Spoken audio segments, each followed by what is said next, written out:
Hello everyone, today is 5th of March. My name is Sahil and welcome to the newspaper analysis. Now guys, in today's GS folder, we will be taking a quote from Theodore Roosevelt, who was the former president of the USA. He says, "A great democracy has got to be progressive or it will soon cease to be great or a democracy." Guys, here the word progressive democracy means that a democracy needs to be driven onto the ideas of liberalism such as justice, liberty, equality. There needs to be the freedom to different faiths, different ethnicities, that they can coexist together without the hegemony of one or a preferable treatment to any one. So, this is the basic premise of the democracy which has been defined by the Theodore Roosevelt, and it is very much needed into the present times. Guys, please do utilize this particular idea into the answers related to GS paper number 1, GS paper number 2, as well as into the context of GS paper number 4. So that is all, and now we'll be moving to the newspaper analysis.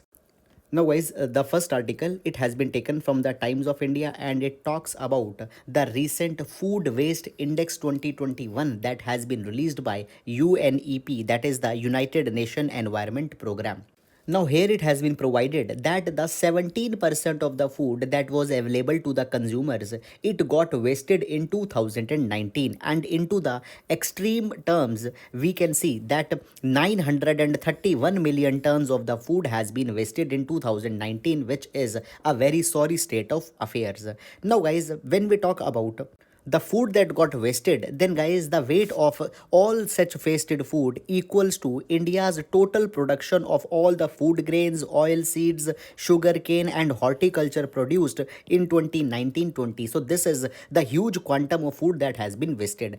And if we convert such wastage on per capita basis, then guys, 121 kg annual per capita food is being wasted, and into this majority of food is being wasted into the households, that is the 61%, and then the 26% food is being wasted into the food service related establishments, and then 13% of food is being wasted into the retail chains, the food that gets expired and all such kind of things.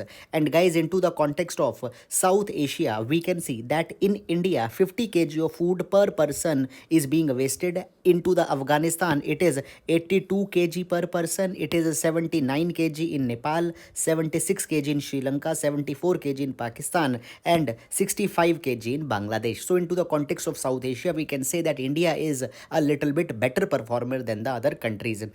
Now here you can see that these are the worst 5 performers where Nigeria has performed the worst. See, you don't need to go into the hairline data, but guys, keep in mind that at the global level how much food is being wasted, and into India per capita how much is being wasted, that 50 kg per person. Now guys, if we put all this matter into the context, then if we can see that the FAO, Food and Agricultural Organization, provided that in 2019 690 million people were hungry, and if we see in 2020, because of the COVID-19, this particular thing has been further aggravated, and there are 3 billion people who cannot afford a healthy diet in 2020, and at the same time there is so much amount of food which is being wasted. So guys, rather than wasting this food, if a better food management at the household level, at the food service level is done, then there can be large number of people who can be fed, and it will be a humanitarian service, as well as it will also be fulfilling the sustainable developmental goals to achieve zero hunger by 2030. So guys, that is all about this article, and now we'll be moving to the next article. Now friends, this article has been taken from the Hindu newspaper, and it talks about the clarification that has been given by the Ministry of Information and Broadcasting. It is in context of IT rules 2021 that we have already discussed also. Now guys, into the IT rules, we have seen that the digital news broadcasters, OTT platforms, as well as social intermediaries, they came under a control of the government. Now guys, before going into this particular news, I would like to tell you some of the background information. However, I will not be going too much into the detail because guys, into the past few days, multiple times we have discussed these IT rules. Now guys, if you remember, it was provided that these OTT platforms will be coming under a kind of a three-tier grievance redressal mechanism. At tier number 1, there was the grievance cell or the grievance officers that was to be appointed by the OTT themselves. Then guys, at the tier 2, there was a self-regulatory body of the OTT platform, as there is a self-regulatory body over the news media into similarly onto the OTT platforms. And then at the third tier, there will be an interministerial panel which will look into complaints if they will not be resolved at this first level or the second level. Now, guys, the Ministry I&B, Information and Broadcasting, had made this particular thing clear that into this self-regulatory body of the OTT platforms, there will be no government member, so that true autonomy can be given to them. Because, guys, you might be knowing that onto the social media there was huge criticism that was done on for this IT rules. So therefore, might be now government is giving this clarification. Then secondly, it has also been clarified by the ministry that there is no need for registration by the different OTT platforms with the government. And now you can see that there are new OTT platforms which are also coming every day. So they not need to take any registration kind of certificate. After that, it has also been provided that into the context of the content, there will be the self classification of the content into the various categories. For example, guys, there were the 5 age based categories that were talked by the government, that is the universal, UA 7 plus, UA 13 plus, UA 16 plus, and a adult. Now it has been provided that there will be no censor board like organization which will be giving such kind of categorizations. Rather, self certifications or self classifications can be made by the OTT platforms. It is not a kind of a censorship that government wants to take forward. So this is all clarification that has been made by the Ministry of Information and Broadcasting. Then, guys, further there is one more development also into this particular kind of direction, that is the observation made by the Supreme Court with respect to the content that is being shown onto the OTT platform. Now the Supreme Court had said that the content that is being hosted, it is needed to be checked, it is needed to be scrutinized. We cannot leave it unscrutinized because the traditional film viewing has now become extinct. Now the families, they are seeing the films as well as web series onto these OTT platforms, and sometimes the pornographic type of content is being shown onto these OTT platforms. So therefore there is a need that the content is to be regulated.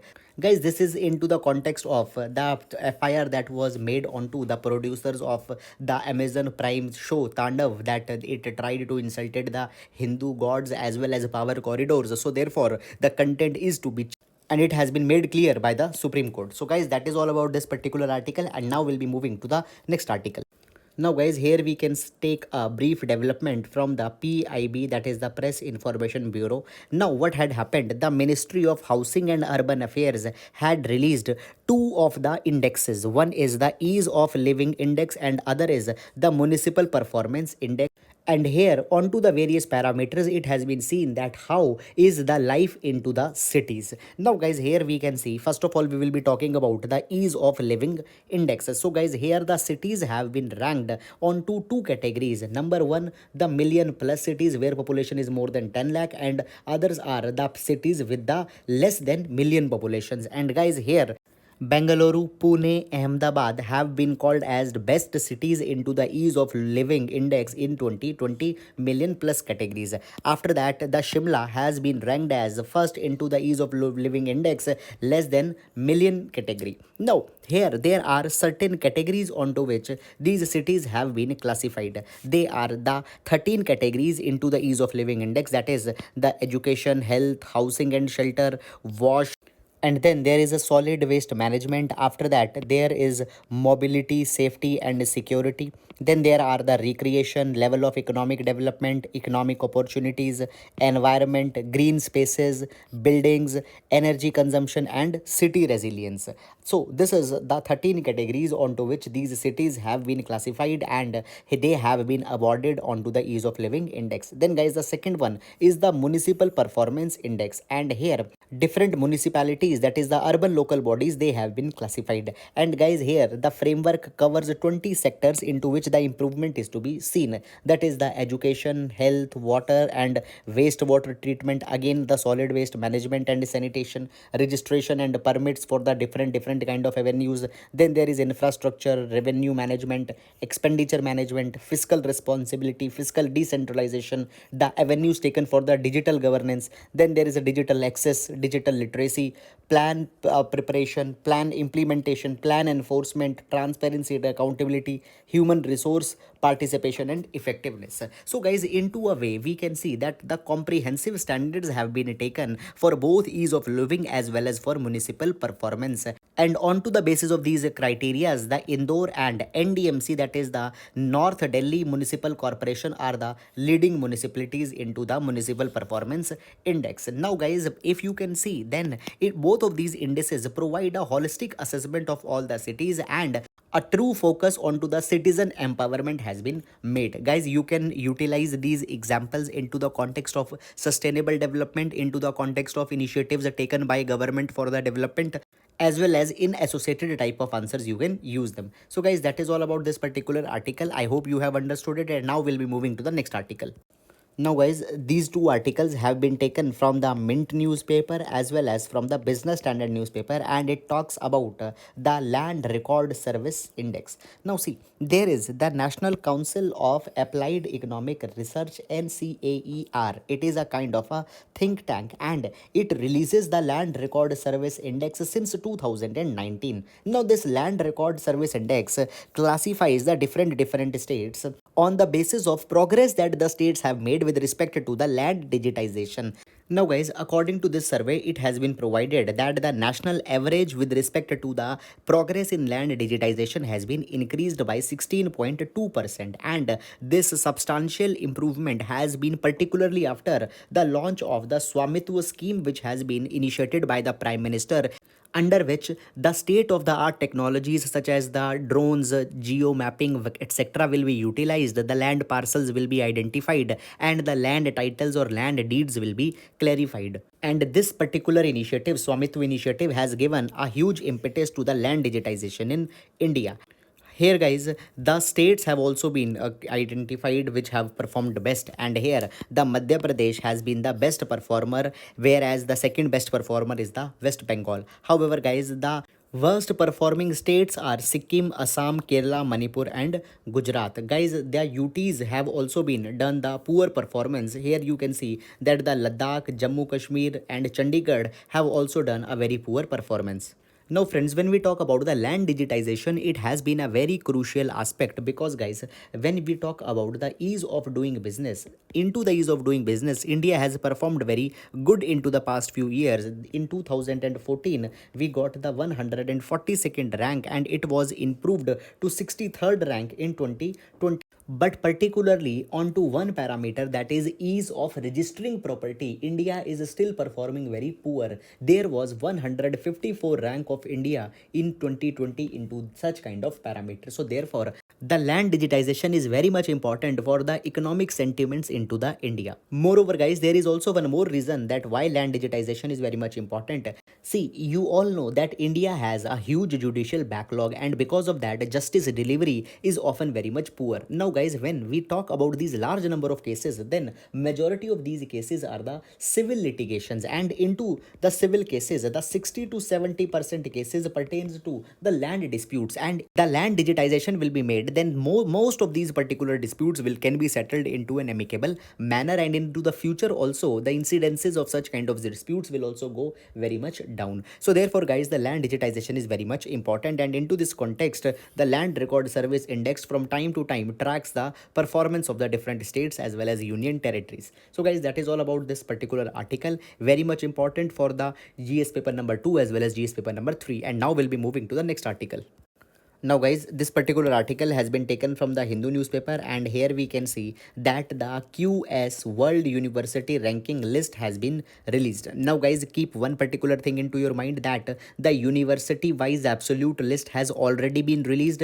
Now this list is the subject wise list, in which it is tracked, for example, that in which college the humanities are best, in which university the medicine is best, or in which university the engineering is best.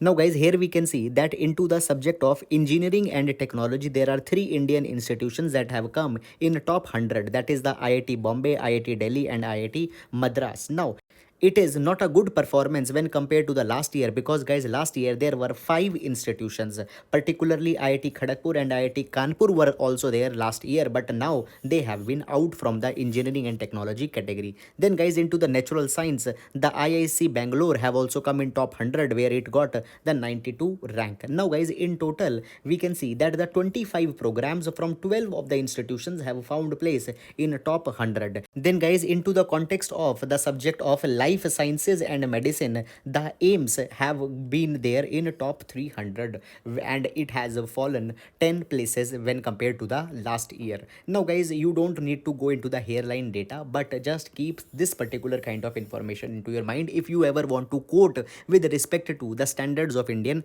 education. However guys, this particular year there are two new institutions also that have come into the top 100 list, that is the Anthropology of Jawaharlal Nehru University and OP Jindal Global University's law program have also been into the top 100. Now guys, OP Jindal Global University, it is also the only private institution into the top 100 list. So guys, that is all about this particular article, and now we'll be moving to the next article. Now guys, here we have taken up a collection of articles onto the same topic, that is the law that has been passed by the Haryana to reserve the 75% of new jobs into the private establishment for the local people. Now here the article has come into the Mint newspaper, into the Business Standard newspaper, as well as into the Indian Express, and here a holistic analysis we will be doing. And guys, after this I don't think that any new article you need to read into this particular context.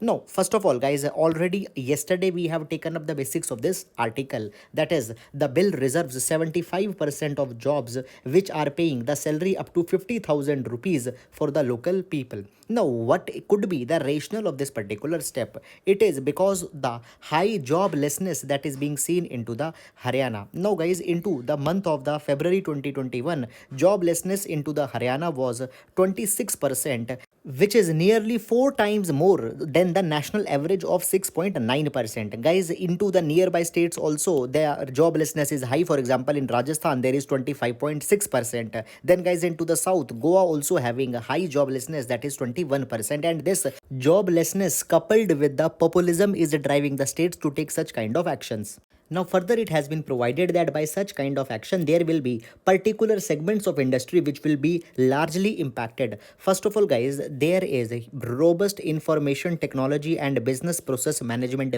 sector into the city of Gurugram, and this sector needs a high skilled workforce, and guys, many of their workforce is coming from the different part of the country. And now when 75% of jobs into these BPOs and these IT sectors when are to be reserved for the local, it might not be feasible thing. Moreover guys, there are also very less number of locals who could fit in the specified criterias, and as they are very less guys, the supply and demand law will come, and these people might ask much more higher remuneration, and by this particular kind of thing a false sense of entitlement into the native people will develop, and it will spell disaster into the times to come. Now guys, into the Haryana, substantial investment by the foreign as well as Indian investors have been done. For example, here you can see that the automotive industry into the Haryana gives 25% of the Haryana's GDP, and it employs more than 1 million people, and here into many of the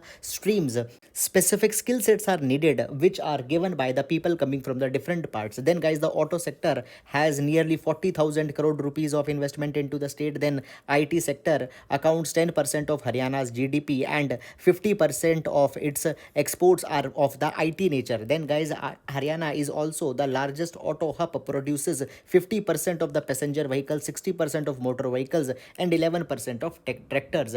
Moreover, 5% of global BPM workforce, that is the business process management workforce, and 13% of Indian BPM workforce is employed into the Gurugram. All of these people will have substantial implications for their future. Now guys, the question after all these implications comes that whether the constitutionality of such kind of law will be held or not. Now guys, first of all, you need to keep one thing into your mind, that this is not for the first time. In 1970s, there were large number of domicile based preference laws that were passed by the states such as the Maharashtra, Tamil Nadu, Andhra Pradesh, and in 2019 also we have seen again Andhra Pradesh has passed such kind of law where 75% of jobs are to be reserved for the native people even into the private sector. Now it might be having a problem onto the article number 16's front, because it provides that no discrimination into the matters of employment is to be taken up, though there is article number 16 subclause 3 which in principle principle gives the power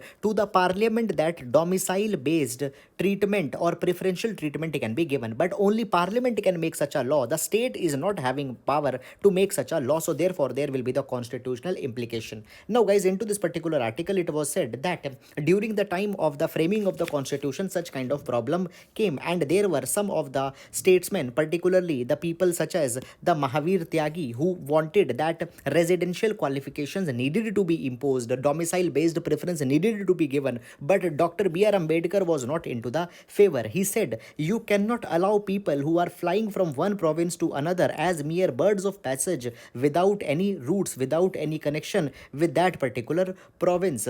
B.R. Ambedkar wanted that no such residential based preference needed to be given. Everybody should be given onto the parity, and even such kind of thing has been upheld by the Supreme Court into the Pradeep Jain versus Union of India, as well as into the Kailash Chandra Sharma versus State of Rajasthan. The court had warned against such kind of parochialism. Now it has been provided that such kind of legislation by the Haryana government eventually will be struck by the Supreme Court, but still it will entail large number of problems. Number one, guys, what will happen? It is showing a kind of a constitutional cynicism, which is not exception. Rather, all the states into the present government are following it. Secondly, guys, even if this particular bill is struck down, it will ignite the emotion of localism into the people, and this particular thing will create large number of challenges for the migrant people. And then finally, it has been provided that it doesn't make sense that the Haryana, which had benefited a lot because their own people have migrated to the Delhi NCR, it is bringing such kind of law. Moreover, there is one more issue it is coming, that it is also having an economic consequences. Here you can see that a bar of 50,000 rupees salary has been put there. It means that the people who are earning more than 50,000, they are elite people. There will be no problem onto their treatment. Rather, the poor people who are earning less of the salary, onto them there will be the huge implication. So the governments should think about such kind of legislations, their long-term impacts before floating such kind of legislations. So guys, that is all about this particular article. I hope that all the implications you have understood it, and now we'll be moving to the next article. Now guys, this particular article has been taken from the Hindu newspaper, and here we can see that a group of ministers have been created which will identify 50 negative influencers and 50 positive influencers. Now these 50 negative influencers means the ones who are writing wrong things about the government, criticizing the government, or according to government they are spreading a kind of dissatisfaction, fake news and all such kind of things. And then there are the 50 positive influencers who are writing good things about the government. So these 50 positive influencers, they will be robbed and they will be asked to write better narrative of the government, and these 50 negative influencers, they will be kept an eye on, they will be checked, and it will be seen that they don't write anything which further increases the dissatisfaction. And into this group of ministers, many high profile ministers such as the Ravi Shankar Prasad, who has been minister for IT, women and child minister Smriti Irani, information and broadcasting minister Prakash Javadekar, external affairs minister S. Jaishankar, and many other ministers have also been there. Now all this particular effort is to curb the negative narrative of the government. Now guys, this particular thing or directing the efforts for a image makeover, I don't think makes an entire sense. Rather, government's agenda into the times of pandemic needs to be prepared for better development to enhance the coverage of the people into the vaccination drive and all such kind of things. However guys, the views are entirely personal. Now this is entire about this particular article, guys. We'll not go too much into the detail, otherwise it will be more of a politicization of this particular matter. So guys, that is all about the important articles from the today's newspaper discussion. I hope that you have understood it. Thank you so much.